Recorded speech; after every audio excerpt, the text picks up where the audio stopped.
Welcome back. You are watching part 2 of the Resolution Washington Education Series on Community Mediation Center Essentials. This one is part 2 in the series, and we will be focusing on operating a nonprofit and providing some internal best practices. This series is meant to be supportive for boards of directors, executive directors, staff, and volunteers. So let's dive in. I'm going to share my screen with you. And then we will talk through these essentials. So, as I mentioned, this is part 2 in our series, and you can anticipate 3 more modules in this series. You can take them as a complete set, or you can just watch the ones that have relevance for you. So we're going to start with being a nonprofit in Washington State. So as you can see here, the Secretary of State is really the agency you want to know and love if you are running a nonprofit in Washington. Some basics: a nonprofit is a corporation that is created at the state level, and it's really meant to serve a public benefit. Nonprofits are different than more typical corporations in that they don't have owners, they don't have shareholders, they don't have somebody that is financially benefiting from the work of the organization. So what that means is that any profits made in the year go back into the services to be of public benefit. It does not mean that you cannot make a profit. That is a very common misunderstanding. It just means that the profit goes back into making the organization even stronger and providing a greater benefit to our local communities. It's very typical for us to have volunteers. It's actually not allowed within a for-profit to have volunteers. So it's something that's unique and amplifies our impact. Another essential thing to know about nonprofits is that they are meant to have dispersed control. So that means that a person sitting in an executive director role isn't actually in charge of how everything happens. There is dispersed control. And the board of directors is really essential to that. They are meant to be representative of the community, which we talked about in the last module, and they are responsible for hiring that director. If there is no director, they might actually do the work of the board, and they share that amongst themselves. For any nonprofit that is fortunate to have a director and potentially additional paid staff, that means that that work is done at the paid staff level. So what's important to know is that at the state level, that's where you get nonprofit status. At the federal level, that's where you get tax exempt status. So what's unique here is that at the federal level, we can seek tax exempt status. And what it means is that if you have this status as a 501c3 charitable organization, it means that you can receive donations from members of your community that are tax deductible for them. It means that you can receive grants from private foundations and from government agencies for whom being tax exempt is a requirement, because it is part of how they need to give their gifts. It also means that you do not have to pay federal corporate income tax. So 501c3s are a very specific type of tax exempt organization. You do have to be incorporated as a nonprofit in your state before applying for tax exemption. And to be a 501c3, you have to meet some specific parameters as outlined here. that needs to be for a charitable purpose. There's a couple other ways to a couple other types of entities to lump into that. And you need to go through those hoops to make sure that you have the proper status in order to consider your organization to be tax exempt. So, couple of really important points that sometimes early founders and also folks that may come to the nonprofit sector from a different sector like the private or the public. Couple of really important things to note. When you are a tax exempt organization, you cannot be organized and operated in such a way that you are benefiting private interest. And so there are important habits of practice around how we fill our boards and how we recruit for staff and volunteers. And it really comes back to this specific IRS expectation for tax exempt organizations.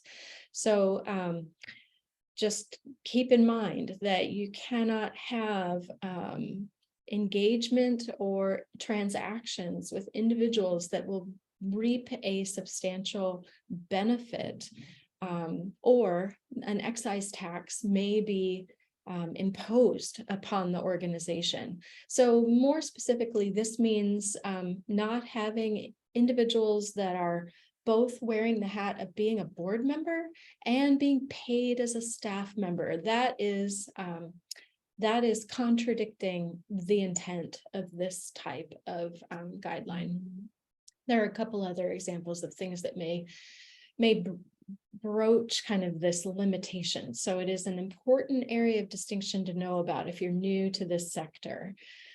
It's also important to know that nonprofits and tax exempt organizations in particular have limitations on how much they can lobby and how they can advocate. And as a legally formed organization in the state, you will have been issued an EIN, sometimes called a TIN, the taxpayer identification number or the employer identification number. And that is essential for you to both maintain your tax exempt status and also to file your annual tax return. So you'll recall from the last slide that you are not subject to corporate federal tax, but you do need to file a federal return, and it's often just called the 990. So a couple of essentials for you to know if you're in the role of the board of directors, or if you're an executive director, informing and reporting and supporting your board. So the articles of incorporation are the registered mission and purpose of an organization, and they typically are filed with the state upon corporation, and it's not uncommon for them to not be reviewed very frequently, but it's really important to keep those front of mind because it really is what your organization said it was setting out to do. Same goes for the bylaws. Those are often crafted early in incorporation, and they need to be maintained and remain relevant. So it's not uncommon for them to get updated on a fairly frequent basis. So at least reviewing them annually, keeping them in present awareness for whomever it is that is responsible for governing in that period. So important to remember that the board of directors is the governing body of the corporation. It is responsible for the management and the administration of the organization. That actually means that there are essential duties, and I'll come back to those in just a moment. Individual board members should have term limits to ensure that the board has a stable and predictable turnover rate so that you don't suddenly have an exodus of multiple people at the same time. You can actually build and recruit and have a plan that provides for some sustainability. And typically that timeline is in your bylaws. So you can look for that there. And if it's not there, you can add it. So I mentioned those duties. There are important fiduciary duties that are required of boards of directors, and you need to be aware of them, because you can be held personally liable if any of those duties are breached. So the three essentials are the duty of loyalty, which basically means that you are being really cautious and aware in your role as the board of director to not have conflicts that come at odds with the interests of the organization. You also have a duty of obedience, which means that you recognize the important role that you play in governing the organization, and you're doing what needs to be done at that organizational level, individually and collectively. And then the duty of care, which is basically saying that you recognize that you individually have a responsibility to the organization, and you will be held accountable for those commitments that you made when signing up to be a board of director. And if you want to explore more around these three essential duties, there are links at the end of this presentation that you can follow. So let's shift into internal health management. So anybody that's been in this sector for a while knows that there's never a shortage of work to be done. What's really critical is that you can be really clear on what must get done, so that we're not spending our time in areas that maybe are urgent but not super important, or maybe they're not even urgent, but they're kind of what we like to do, right? So we want to hang out in this place of being really planful, being thoughtful, and paying attention to the most essential elements that will ensure that our organizations are here in the future to do the good work that their founders set out for them to do. So a few areas where you can zero in to kind of assess whether or not you're giving your attention to the most important areas are looking at core programming. Some folks may call that your bread and butter. Looking at your finances, making sure that you have a clear sense of what's coming in, what's going out, and what does that predict about your future? What might need to change? And also the ever important sustainability. Are you doing the long-term work to ensure that the organization has relevance and a role and a capacity to be here for the future? So a few best practices around core programs, and these are partially specific to our work of community mediation. So you'll recall, if you watched part 1 in this series, that there are some specific services called out in RCW 7.75. One of which is providing forums in which persons may voluntarily participate in the resolution of disputes in an informal and less adversarial atmosphere. Another is that we will educate the community on ways of using our services in a way that directly and preventatively contributes to conflict resolution and conflict prevention. So I bring this up because it's really important that you remember what was it that was put into statute that outlined what it is that community mediation centers do here in Washington. Because if we veer too far from those core services, we will not be upholding our commitment to the state. And it's always fine if you're in a place of capacity alignment and need in your community to add additional programs, but it's really critical that we not lose those core programs, because this is what we were asked and tasked with doing. So moving on, there is also a really important link between having a robust training program and also having a viable volunteer pool. And when I say that, I say I really want to draw your attention to what it is that you do to put on the 40-hour professional mediation training. Thinking about things like, how frequently do you offer it? How accessible is it? And that might be when is it offered? What time of day? What days of the week? How much is it?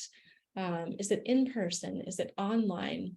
Is it all in one chunk? So folks have to take a bunch of time off from their jobs to go there? Or is it spread out so that perhaps for those for whom time off is really challenging, maybe there's a way they can kind of participate and not take a bunch of leave at the same time? So thinking about, like I say, the accessibility of your training, how frequently you offer it, where you offer it. These are all factors to consider, because really the 40-hour professional mediation training is your best place to identify potential volunteers and to plant those initial seeds of what it's like to volunteer with your center and what it's like to contribute to community mediation in this way. So know that this is one of your opportunities to build that robust volunteer pool that will sustain the work into the future. Program development really must not follow the dollars. And I recognize how alluring it is to see a grant and think, oh, wouldn't it be wonderful if? And there are times when that is going to work. You're going to see a grant, you're going to see an opportunity, and you're going to say, it's perfect. It aligns with our community's needs. It aligns with our programmatic capacity. It aligns with our vision and our mission. We're going to go for it. That's great. What you don't want to do is see a grant that is a little bit outside of what you do, or maybe a lot outside of what you do. And you kind of have this moment that's often called mission creep, and you kind of bend towards being able to say yes to that kind of funding. You want to be really cautious of that, because that is really sort of a slippery slope that takes us away from our core programming and our best practice of remaining aligned with what it is that we're really able and uniquely able to provide. I also want to encourage you to take a look at what you're doing to measure success. There's a lot of different ways to do this, and folks have different mechanisms that work for them. At the state level, you may know that we collect a whole lot of data, and that's been a progression over time. It's been an evolution, but what it generates is a way for us to tell our story, both in a quantitative and a qualitative manner. We can point to some really credible statistics, and we can also point to some really heartfelt testimonials. So in your center, that might look like coming up with an operations plan. That might look like coming up with a strategic plan dashboard, developing a mechanism by which you can say, here's what we said we were going to do, and here's how I know we did it. I have some data, I have some qualitative summaries that I can share. And it's a way for you to track not only your success over time, but your ability to advance that long-term vision. And of course, there's always the benefit of our community wants to know this, and you will be able to attract not only more funders, but also more volunteers. You'll be able to attract community members that maybe want to be on the board of directors, maybe want to be a community partner. You may even attract staff by being able to tell that story and have it really rooted in program measurement. So now we're going to move into some financial best practices. So as I mentioned before, for our boards, there is a duty of financial oversight. And for the executive director, there are really key areas of financial management where you need to be regularly tracking and informing and working with your board so that you can be of a shared understanding of how the organization is doing financially. So a couple of things to keep in mind. You're going to want to always assess the diversity of the income stream. You don't want to be really unbalanced and getting a predominant portion of your financial revenue from one source. Thinking about our fortune of having the wonderful relationship that we do with our state, we do get some state dollars. We definitely don't want that to be an unbalanced representation of our community's support for us.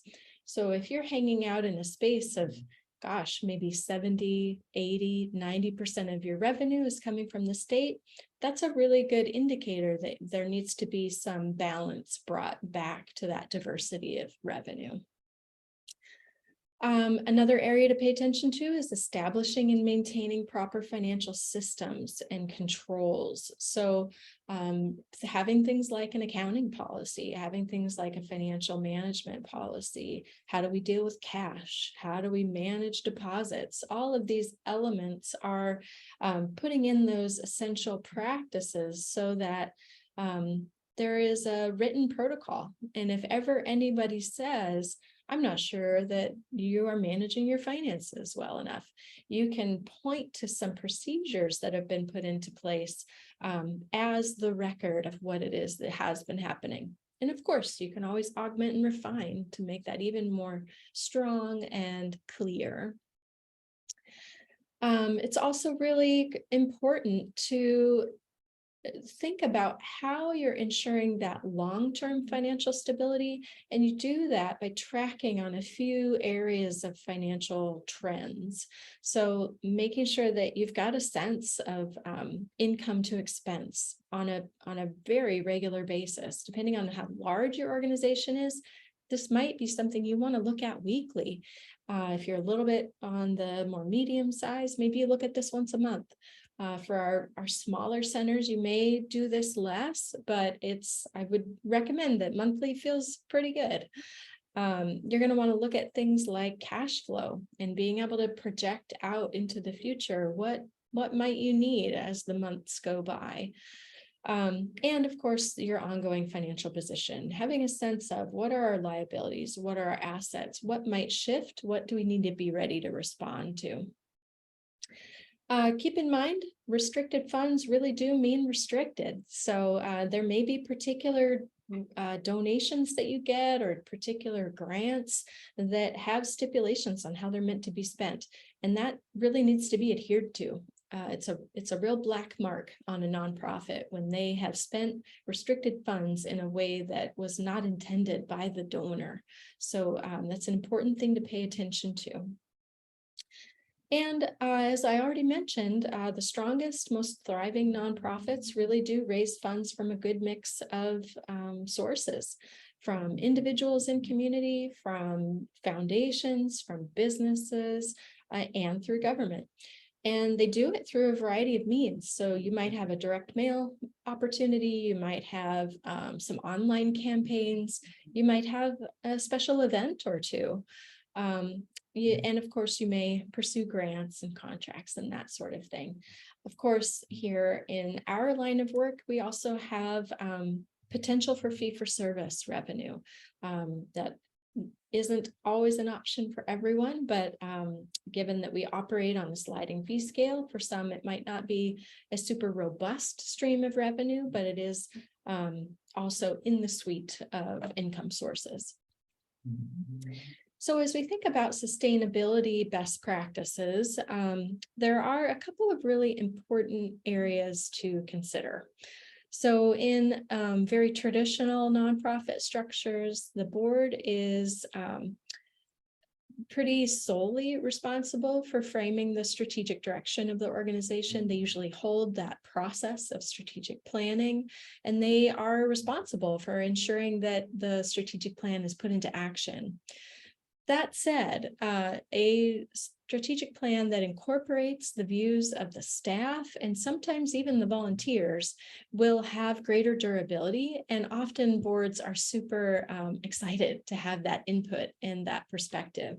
So keep in mind that a really solid, well-crafted and visible and sort of living document is a really good best practice for your long-term sustainability.